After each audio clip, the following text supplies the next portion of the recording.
Hello. I'm going to do an installment of Kyoshi from the UCSF hospital waiting room. Looks kind of green over here, huh? I forgot my glasses. I am so tired. Look at this.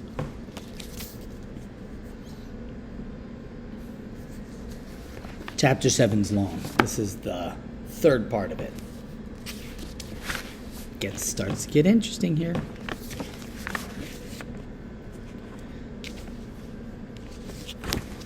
Sorry, positioning myself. Remember, she was at that meeting of the leader of the fifth nation, the pirate nation, in the Southern Water Tribe. And Janju and Yun were arguing, and they left after truths were revealed. As she fled, the moonlight cast long, flickering shadows, making Kyoshi feel like a puppeteer on a blank white stage. This book has some language, doesn't it? They don't keep their descriptions simple. Her hurried exit took too far in the wrong direction, and she found herself amongst the outskirts of the pirate camp, near an ice cliff. She slammed against the frozen wall, trying to flatten herself out of sight. Tagaka's crew was in the middle of retiring for the night, kicking snow over dying campfires and closing up their tents from the inside. They had guardsmen posted at regular intervals, looking in all different directions. Kyoshi had no idea how she'd come so close without being noticed. She edged as quietly as she could back the way she came, but around the corner, she bumped into a sentry. He was one of two pirates who had accompanied Tagaka to greet them. The man with the mustache. He peered at her face like he was trying to get the best view of her nostrils. Say, alcohol fumes coming from his breath. Do I know you? She shook her head and made to keep going, but he stuck his arm out, blocking her path. You look very familiar, he said with a leer. Kyoshi shuddered. There was always a certain kind of man, she thought, who thought her particular dimensions made her a public good, an oddity they were free to gawk at or prod or worse. And I think a lot of women go through this. We don't talk about it in class much.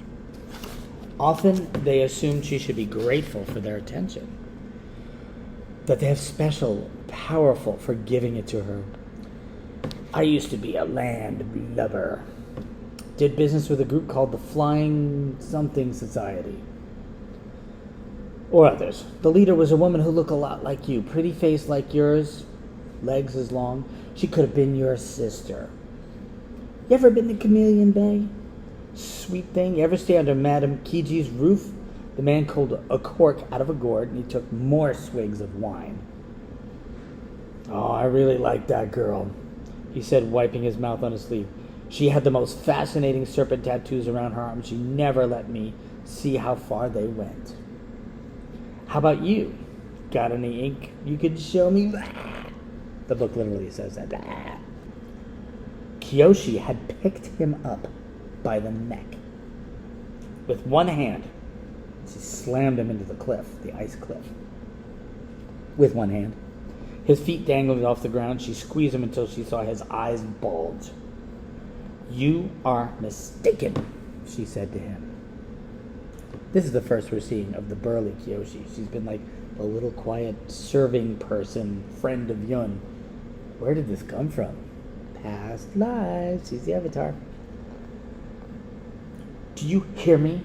You are mistaken. You have never seen me or anyone else who looks like me. Tell me that now. She let him have enough air to speak. You crazy, I'll get you. Kyoshi had pressed him harder into the wall. The ice cracked behind his head. That's not what I asked you, she said to him. I made a mistake. I was wrong, he gagged. She dropped him on the ground. The back of his coat snagged and tore on a piece of ice. He keeled over to his side and he tried getting air back into his lungs. Kyoshi watched him writhe. After thinking it over, she yanked the gourd full of wine off his neck, snapping the string, and poured it out until it was empty. I'm holding on to this in case you change your mind yet again. I've heard about Tagaka's disciplinary methods, And I don't think she'd approve of you drinking on guard duty. The man groaned and covered his head with his arms. Kyoshi collapsed face down outside her tent. Obviously, she went back. It's a little like this is the next part of the chapter. Her forehead lay on the ice, and it actually felt good. The encounter had sapped her of her energy, left her unable to take the last few steps to her bunk. So close, yet so far. She didn't know what had come over her. She had done was so stupid. If word had got back to Janju... Ooh, I'm sorry. Bright light. I was just noticing that. It's the sun. There we go. It's on my head. She didn't know what had come over her. She had done was so stupid it boggled the mind. I'm sorry, I just read her. A bright light appeared over her head. She twisted her neck up to see Rangi, holding a self-generated torch, in her hand. She's a firebender. A small flame danced down her long fingers. Rangi looked down at her, and then the liquor gourd still in her hand. Kyoshi, were you drinking? She seemed it was easier to lie than to tell that whole story. She just said yes. Rangi dragged her inside by the arms. It was warm in the tent. The difference between a winter's night and an afternoon in the spring. Kyoshi could feel the stiffness leaving her limbs, her head losing the ponderous echo it seemed to have before. Rangi yanked pieces of the battle outfit off her like she was stripping down a broken wagon. You can't sleep in this getup, especially the armor. She had taken her gear off and was only wearing a thin cotton shift that exposed her legs and arms. A shift is like a thin, long shirt that's like a nightgown.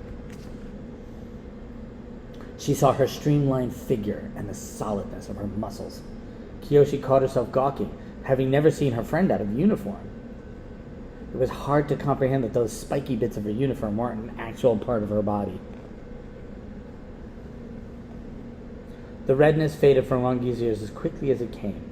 The Avatar and Master Janju are reviewing strategy. Master Amak, the waterbender, only sleeps in 10-minute intervals throughout the day, so he and the most inexperienced guardsmen will still keep watch. The orders that everyone else should be well rested for tomorrow. They settled beneath their furs. Kyoshi already knew that she wouldn't be able to sleep. Her former life on the street, in conjunction with her privileged place in the mansion these days, meant she had never had a roommate before. Before she was acutely aware of Rangi's little movements right next to her. I don't think they did anything wrong, Kyoshi said. Rangi didn't respond. I heard from Aunt Mui about what Zhu and the Yellownecks did to the unarmed men, women, and children. If half of what they did is true, then Janju was too easy on them. They deserved worse. The moonlight came in through the tent. She should have stopped there, but Kyoshi's certainty buoyed her past along the point where it seemed safe to venture. And accidents are accidents, Rangi. I'm sure your mother never meant to harm anybody.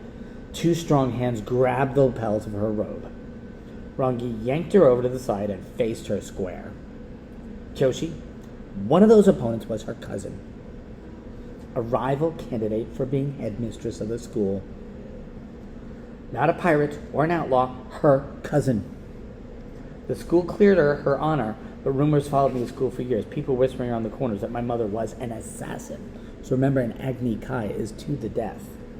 So it's, it's like one of those firefighters.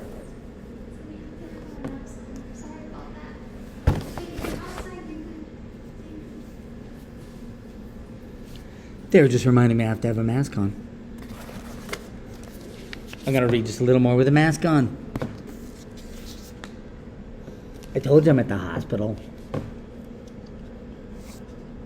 She spit the word out like it was the most vile curse imaginable. Given Rangi's profession as a bodyguard, I hope you can hear me. She buried her face into Kyoshi's chest and gripped her tightly, trying to not remember all this stuff. Kyoshi wanted to punish herself for being so careless. She draped an arm over Rangi's shoulder, and she nestled next to her. Kyoshi didn't know if it was her way of crying or calming down, but she drew in some breath. Rangi shifted, pressing closer to her. The startling contact felt like it was almost not okay. The mistake of a girl exhausted and drowsy. The more noble Fire Nation families like this one would never let anyone be close to them or touch their hair. The faint flowery scent that filled Kyoshi's lungs made her head swim. Kyoshi kept still.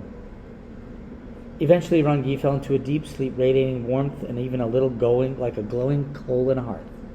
Kyoshi realized that comforting her through the night was an honor, but also a torture she wouldn't have traded anything in the world for. She closed her eyes. She did her best to ignore the pain of her arms losing circulation from Rangi leaning on her, and just went into a sleep. Okay, it's kind of short, but I'm going to have to leave it there. I'm going to try to do a little more in a little bit.